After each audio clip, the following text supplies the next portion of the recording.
Welcome back to What Arty Noobs with General Disturbance. This is a Bat Châtillon 12 ton. No, yeah, it is the 12 ton.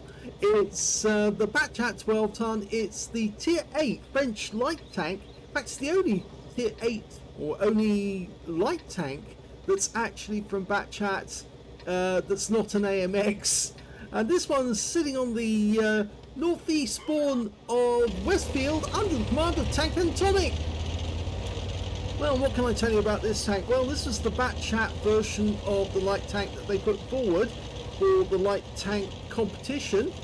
AMX have 5 prototypes, Bat Chat only had 1, and it was the AMX 13 that actually won the competition in the end and entered service in 1952. This tank was designed in the 1940s, and well, it may be familiar to you because, of course, the hull is the same hull used for the Barrasque, and the turret, well, that's just it looks very similar to other turrets you might have seen before. It's actually made by 5 Lieb or 5 Lieb. It's the same people who made the FL10 turret, but it's the FL4. As you see, it's an auto loader with 4 shots in the clip, 75mm, capable of 170 alpha, and it'll penetrate 170mm of armor as well. He's not elected to reload. He ought to. He really ought to at the moment. He's got 19.58 seconds for a reload, but that's the book reload. But he's actually opted to reload now, and he's only got 17.98. He was spotted because he was sitting right on the edge of that line. And that is a Radley, well, it's a Walker Bulldog with the M41. It's the Chinese Walker Bulldog, the Taiwanese, I should say, actually, the Republic of China, not the People's Liberation bit. Not to disparage them, but of course there is a difference. Taiwan is free China, and the other one is not. They're not free at all. 2 seconds inch a clip on the shells, so it's fairly fast. Can pump out a fair bit of damage with 1 clip. 628, 680 I should say, hit points of damage with a clip. Gets an average one. Yeah, easy go through the Bulldog's thin armour. Yeah, and he's got his first kill. Pop the reload, and he does, but unfortunately we lose the Wizzy 1201 GFT.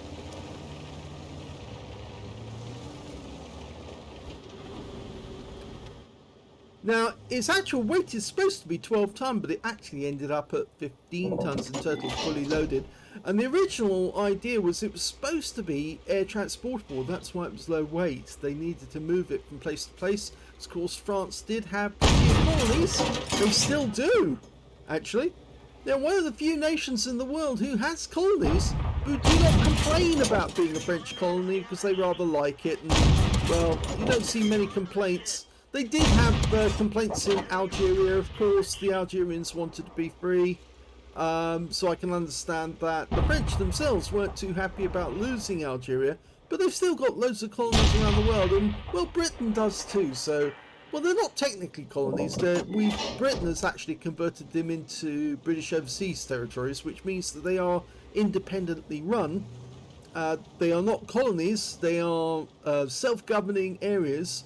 So if they want to, they can become independent nations. Of course, the only one who can't is Gibraltar, because Gibraltar was ceded to Britain by Spain, and in the document, which is the Treaty of Utrecht, if we were to ever give up Gibraltar, the Spanish get it back straight away. So we can't make Gibraltar independent as much as we would like to, because if we did, then under international law, Spain would get first dibs at taking them back. But it is something that we've been working on for a long time, trying to give the Gibraltarians independence, but protection within Britain's defence policy. Of course, they would then be able to rejoin the EU, because they were one of the few areas in Britain who actually voted to stay in the EU. They wanted to be in the EU. Only 183 of their population voted to leave, and the other 2,000 or so, oh, just got hit by a fire. Shush, has to pull back. Yeah, the other 2,000 wanted to stay in the EU, and unfortunately they didn't get their way, because now Gibraltar is technically part of Britain and out of the EU. Yes, French does have some rather nice colonies out in the Caribbean, and some of them, well, they're very friendly places. Oh, we just ran into something there. Was there a rock or a wreck? It was a wreck. Now this tank does have excellent mobility. Oh, lovely one, free kill. It also has good gun handling, decent ammo capacity as well. It's got 52 rounds, which is a lot. So yeah, you've got a lot of reloads there compared to tanks like the Barras, which doesn't really have as much, or the MX 12 ton for that matter. Okay, can see the Type 59. Can the Type 59 see him? Well, the gun's not pointing this way, so I doubt that he can, but he's highlighting the guy. Now the gun is pointing generally in this direction, but not directly at us. Okay, he's going to try and take a shot, I think. Well, one in, and the Type pulls back. As you know, Type 59 is basically a T-55 built by the Chinese with modifications.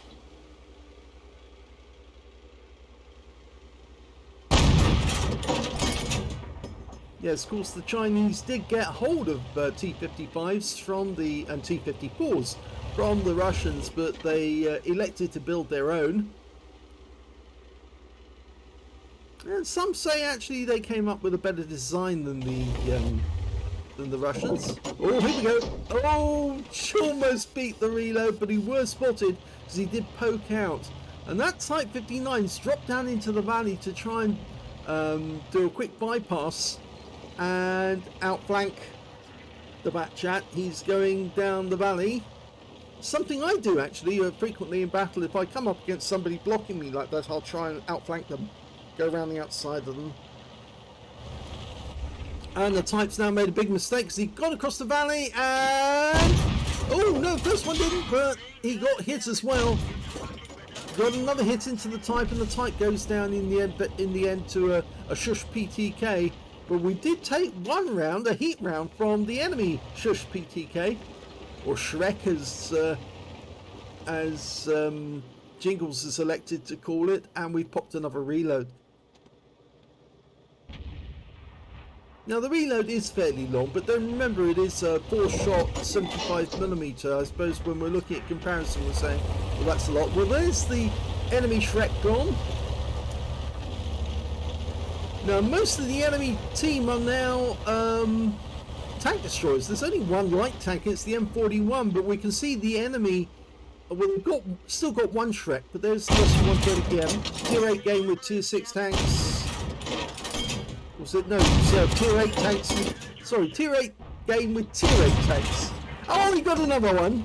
Or did he? No, he didn't get it, because the shell from the guard hit the Shrek, or the M41 rather, at exactly the same moment. And so he didn't get that one. So he's still at 2 kills. And another reload in.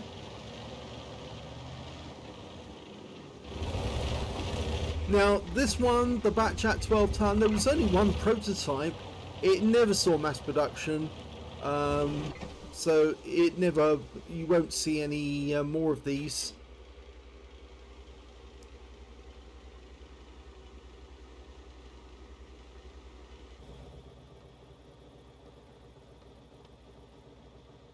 Now they've gone to ground. I suspect that all 3 of them are directly across the valley, and if somebody's going to spot them, it's going to be the guard, or it's going to be TanqAndTonic. Oh, guard's found one, and we found another one. What's that thus? Well, he's hiding. There he is. And it's one in. Remember this good gun handling. This is where it really pays off. But we now move because that charioteer's got a decent gun that can fire back. Still got one in the mag. He decided not to fire it because, of course, he was going to get hit if he did stick around, and that was a good decision. Okay, we just lost the guard, but the charioteer's been forced to come down, and that means we're going to have 4 shells ready for him when he appears. But we need to get closer. There's the charioteer just coming up over the rise, and 1 round into kill. Yes. So he's got his 3rd kill. Still 2 up there, a Shrek and the GSOR 1008. And we outnumbered them 2 to 1. Just don't want to get hit by the 105mm shells from that GSOR. Oh, we got spotted. So now where are they? Well, the strip's the other side. Our Shrek's to the south. Our GSR's to the east. So we should be able to pop in, try and spot, and get the spotting assist.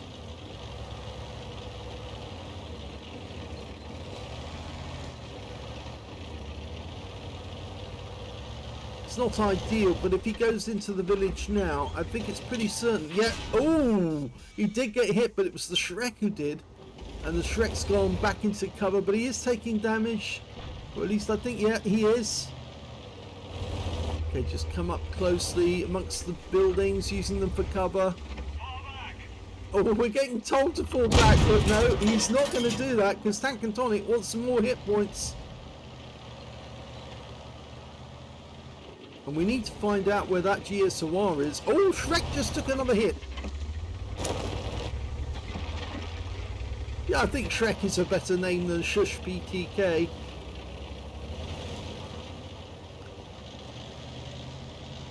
Well, we can't be seen from this angle.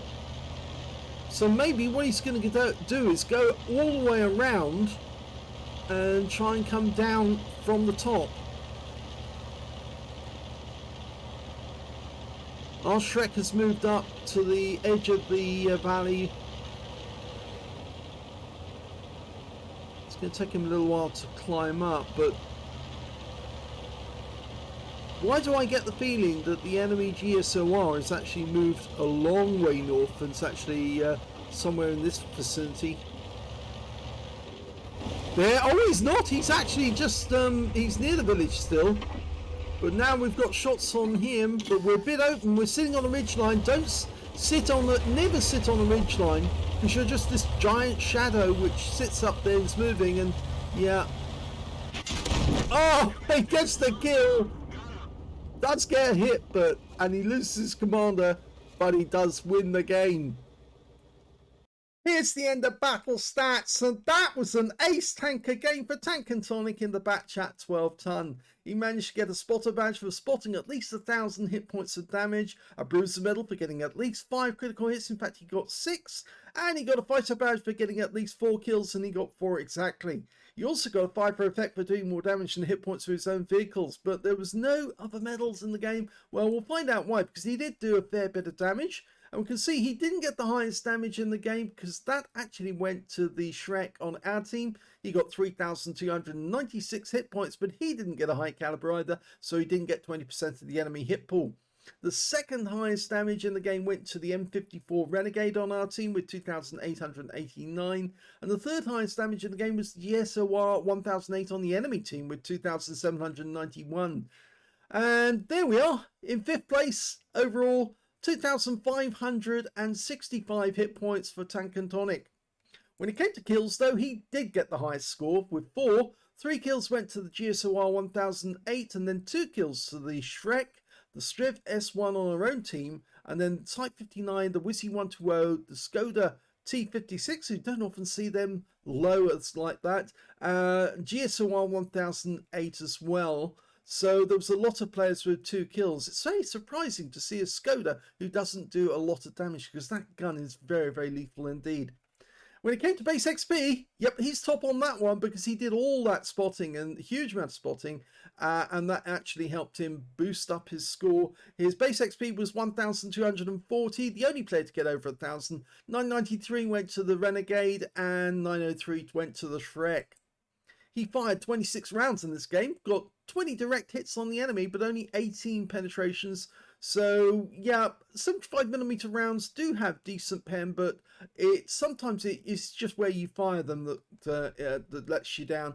I think in a couple of occasions he did fire a round and it hit a tank at the same moment that the enemy was taken out by a teammate. 2,565 hit points of damage, of which 949 were at more than 300 meters. He received 4 hits from the enemy, 2 of them penetrated, 2 non-penetrations. Very lucky actually, because the armor is very, very thin indeed. You'll see that in the armor profile. 250 hit points of damage blocked by armor, 4 enemy vehicles spotted, 7 damaged, 4 killed. 2,508 hit points of spotting assist, and that's what really drove his score up, because you can see combined it's 5k, and that's what he points out. It actually does boost your score up to get the ace tanker.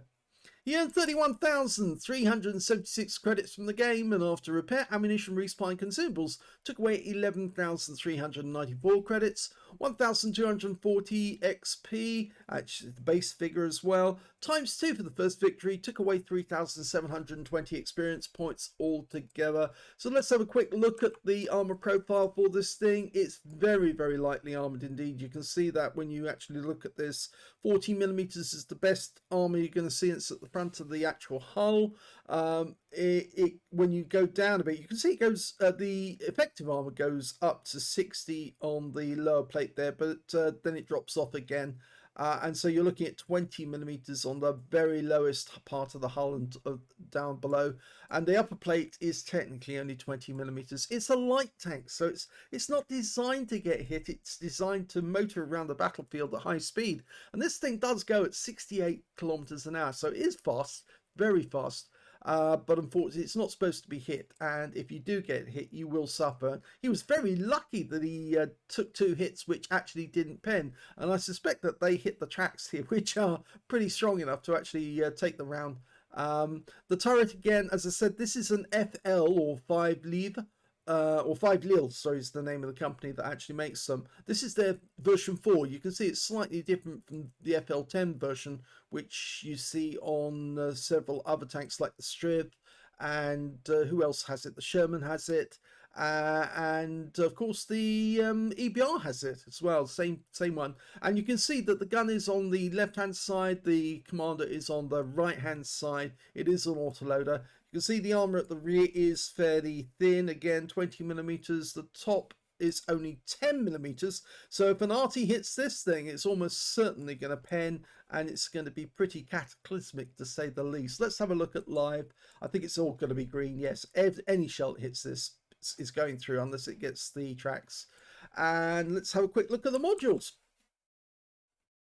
Okay, well, we've seen this module layout before, because obviously there is no module layout for the Bat Chat. So if you want to look at where the modules are, sorry, not the Bat Chat, the Brask. If you want to see the modules for the Brask, you have to come over to this one and have a look at this.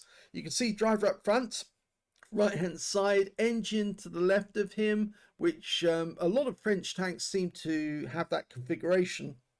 A lot of the AMXs have the same. You can see he's got Amaraks behind him. He's got a fuel tank to his right as well, but Amaraks behind him. There's the tank commander with his cupola, and there's the gunner sitting next to the gun, aiming it. There's the auto-loading mechanism in the back of the bustle here, so obviously that's Amarak, and there's enough room for the radio, because the commander also has to be the radio operator on this one. They've got a fuel tank right next door to the, I think, is that an engine or is that transmission? Actually, you know, I think I've got that wrong. The engine isn't on the right-hand side of the driver up front. The engine's actually at the rear, and it's the transmission that's up front. Yes, I think I got that mistake before, didn't I? Yes, it's engine at the rear and the transmission at the front. So he has got something in front of him to protect him from any shells coming in from the front, but more than likely he's going to get penned and taken out. So yes, it's just about, hit it just about anywhere and you're going to get a module hit, and more than likely if you hit that bustle you're going to set off an Amarak. So it's fairly easy to get an Amarak if you can hit it in the right spot, and an Arty is more than likely going to knock out a few modules as it goes. So there you go, that's the Bat Chat 12 ton. So I hope you enjoyed that replay. I probably will have some more coming up. I'm actually feeling a bit ill at the moment. I've been ill for, as you know, for about a fortnight. I initially had muscle sprains, which were giving me constant pain all the time whenever I moved. And I know the answer that is most people would say, don't move. And now, unfortunately, it's turned on me. It's turned around, because instead of the muscle sprain being on my in the place it was before, which is on my shoulder, which meant whenever I moved my head I was getting it was hurting. Now I've actually got it in my hip, which is really odd, because it means when I stand up I get intense pain on my back area. So yes, not feeling so great at the moment, but so long as I'm actually stationary and sitting down, I'm not so bad. But anyway, on constant painkillers. All I can say is I will try to get some more replays done when I can, but I'm still feeling very, very crook indeed. And so please be understanding if I only manage to get out a couple every day. If you enjoyed this replay, please give it a like, do subscribe to our channel, leave a little comment down below because it feeds the algorithm. And thank you for watching.